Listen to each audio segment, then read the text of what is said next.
دوسرا مسئلہ ہے قربانی لازم کس پر ہے؟ تو قربانی صاحب استطاعت پہ لازم ہے، صاحب نصاب پہ لازم ہے۔ صاحب نصاب کسے کہتے ہیں؟ 5 چیزیں: سونا، چاندی، مال تجارت۔ مال تجارت کہتے ہیں ہر وہ سامان جو آپ نے بیچنے کی نیت سے خریدا ہو اور اب تک بیچنے ہی کی نیت ہو۔ اور چوتھی چیز ہے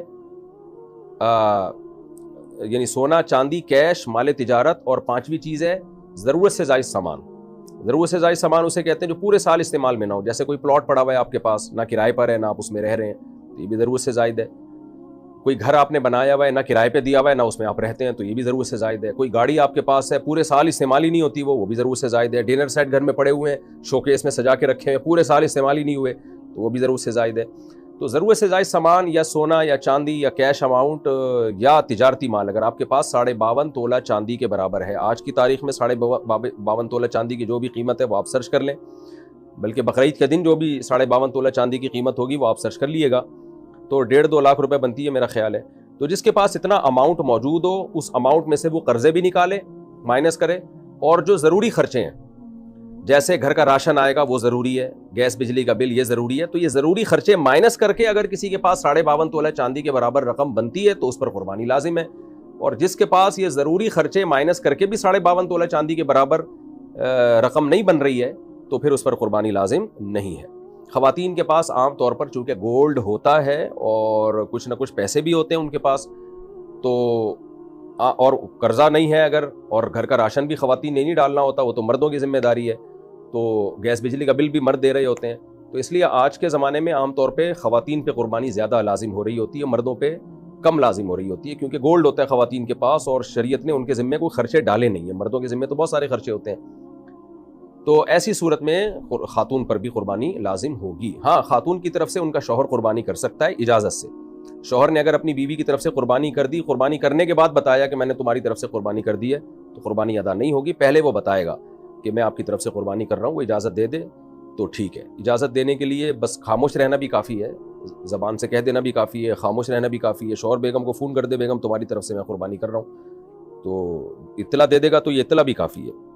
بھینس کی قربانی بھی آج کل ایک اختلافی مسئلہ ہے۔ بھینس کی قربانی پر اجماع رہا ہے، اب اختلاف ہو گیا اس میں۔ پہلے اہل حدیث حضرات بھی اس کو جائز ہی سمجھتے تھے، بلکہ ہم بچپن میں اہل حدیث حضرات سے پوچھتے تھے کہ اگر ہر مسئلہ قرآن و حدیث میں ہونا ضروری ہے تو بھینس کی قربانی کو تم کیوں جائز کہتے ہو؟ بھینس کا تو ذکر ہی نہیں ملتا۔ تو یہ تو ہم ان کو حجت تمام کرنے کے لیے کہتے تھے کہ ہر مسئلے کا آپ کہتے ہو نا قرآن حدیث میں صراحتاً ذکر ہونا چاہیے، بھائی صراحتاً ہر مسئلے کا ذکر نہیں ہوتا۔ پھر ہم ان سے پوچھتے تھے بچپن میں کہ پھر آپ بھینس کی قربانی کو جائز کیوں کہتے ہو؟ تو وہ نہیں جواب ہوا۔ اب کیا ہے کہ اب ہم دیکھ رہے ہیں ایسے اہل حدیث ہیں جو کہہ رہے ہیں بھینس کی قربانی جائز نہیں ہے، یہ مسئلہ بعد میں چینج ہوا ہے۔ تو خوب سمجھ لیں، بھینس کی قربانی کو ہم جائز کیوں قرار دیتے ہیں، اس کی وجہ یہ نہیں ہے کہ ہم بھینس کو گائے پر قیاس کرتے ہیں۔ قربانی کے مسائل توقیفی ہیں، ان میں کسی جانور کو کسی پہ قیاس نہیں کیا جا سکتا۔ اگر قیاس کو ہم جائز سمجھتے تو ہم ہرن کی قربانی کو بکرے پہ قیاس کر کے جائز کہتے، سمجھتے ہو، اور ہم نیل گائے کی قربانی کو اس گائے پر قیاس کرتے کہ دونوں کے گائے بھی کہتے ہیں اور سائز بھی تقریباً ایک جیسا ہوتا ہے، بس ایک میں پھرتیلی زیادہ ہے اور اس میں پھرتیلی کم ہے۔ تو قیاس تو جب ہوتا ہے، یہ قیاس تھوڑی کیا ہے، یہاں قیاس جائز نہیں ہے، کیونکہ یہ 4 جانور ہیں جن کے اللہ نے ہمیں قربانی کا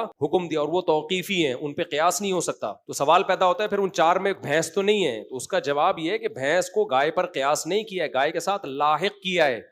لحاق ایک الگ چیز ہے، قیاس ایک الگ چیز ہے۔ یہ 4 جانور جو جائز ہے نا، یہ کیوں؟ اصل میں 4 چوپائے ہیں جو اہلی ہیں، پالتو ہیں، اور ان میں خاص قسم کے مفاد ہیں، تو اس معنی میں بھینس اور گائے ایک ہی چیز ہیں، اس کے بھی وہی مقاصد ہیں جو گائے کے مقاصد ہوتے ہیں، اور وہ بھی گھریلو ہے، وحشی جانور نہیں ہے۔ تو قربانی کے جانوروں کی جو جواز ہے نا، اس کا تعلق گھریلو چوپائے ہونے اور گھریلو چوپائے نہ ہونے سے۔ اب ہمارے جو اہل حدیث بھائی ہیں وہ کیا کرتے ہیں، ہمیں میڈیکل سائنس کے ثبوت اور عرف پیش کرنا شروع کر دیتے ہیں کہ بھائی دیکھو گائے میں اور بھینس کے ایٹیٹیوڈ میں بڑا فرق ہے، گائے پھرتیلی ہوتی ہے، بھینس سست ہوتی ہے، گائے کے لیے الگ قسم کا موسم چاہیے، بھینس کو الگ قسم کا موسم چاہیے، دونوں کے دودھ کے ٹیسٹ میں فرق ہوتا ہے۔ اس کا جواب یہ ہے کہ یہ وہ فرق ہے ہی نہیں جو شریعت میں معتبر ہو، یہ وہ فرق نہیں ہے جو شریعت میں معتبر ہو۔ شریعت میں معتبر فرق جو ہے نا قربانی میں، وہ چوپایا ہونا یا نہ ہونا اور اہلی ہونا یا نہ ہونا۔ اہلی کا مطلب پالتو، اسی وجہ سے نیل گائے جو ہے نا اس کی کیوں جائز نہیں ہے، وہ گائے جیسی تو بہت سی چیزوں میں ہے لیکن وہ وحشی جانور ہے، پالتو نہیں ہے۔ ہرن کی قربانی کیوں جائز نہیں ہے، اس لیے کہ وہ پالتو جانوروں میں نہیں ہے، وہ جنگلی جانوروں گھروں میں آتا ہے. یہی وجہ ہے کہ یاک کی جو قربانی، یاک کہتے ہیں پتہ نہیں کیا کہتے ہیں اس کو، یاک کی قربانی میں بھی علماء یہی بیان کرتے چلے آئے ہیں کہ اگر پالتو ہے، پل جاتا ہے گھروں میں، پلنے والا جانور ہے تو پھر جائز ہے، اگر جنگلی ہے تو جائز نہیں ہے. تو گائے اور بھینس کے جو مفاد ہے نا وہ بالکل سیم ہے. اس کو بھی گھر میں باندھ کے کھلایا جاتا ہے، بھینس کو بھی گھر میں باندھ کے کھلایا جاتا ہے، اور اس سے بھی دودھ حاصل کرنے کے لیے پالا جاتا ہے، اس کو بھی دودھ حاصل کرنے کے لیے پالا جاتا ہے. وہ بھی جگالی کرتی ہے، تو ہم نے ایسا نہیں کیا کہ بھینس کو گائے پر قیاس کی ہے. ہم نے کہا گائے کا جب شریعت نے اجازت دی ہے تو بھینس اس اجازت میں خود بخود داخل ہے.